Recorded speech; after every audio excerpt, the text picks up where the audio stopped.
Frequency সবসময় এক থাকে না। এটা মেনে নেওয়া উচিত যে সময়ের সাথে সাথে আমরা সবাই বদলে যাই। আমরা গ্রো করি ডে বাই ডে, নিজেকে আগের চেয়ে বেশি বুঝতে শুরু করি, আর ঠিক তখনই আমাদের ভাইব্রেশন ধীরে ধীরে শিফট হয়ে যায়। যারা একসময় আপনাকে সবচেয়ে বেশি বুঝতো তারাই হঠাৎ করে স্ট্রেঞ্জার হতে শুরু করে।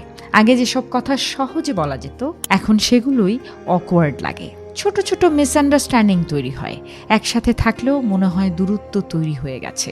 সাইলেন্স আর শান্তি থাকে না, সাইলেন্স হয়ে যায় হেভি। কিন্তু এর মানে এটা নয় যে ভালোবাসা শেষ। এর মানে শুধু এটুকুই, এখন আপনারা আর একই লেভেলে ভাইব্রেট করছেন না। আর সত্যি কথা বলতে এটা ভুলও নয়, কারণ জীবনে কিছু মানুষ আসে শুধু একটা সময়ের জন্য, ঠিক তখন যখন আপনার কারো দরকার হয় যে আপনাকে বুঝবে। প্রথমে আপনাকে শক্ত করে ধরে রাখে, তারপর ধীরে ধীরে তারা পেছনে পড়ে যায়। আর কিছু মানুষ আছে যারা আপনার সাথে গ্রো করে।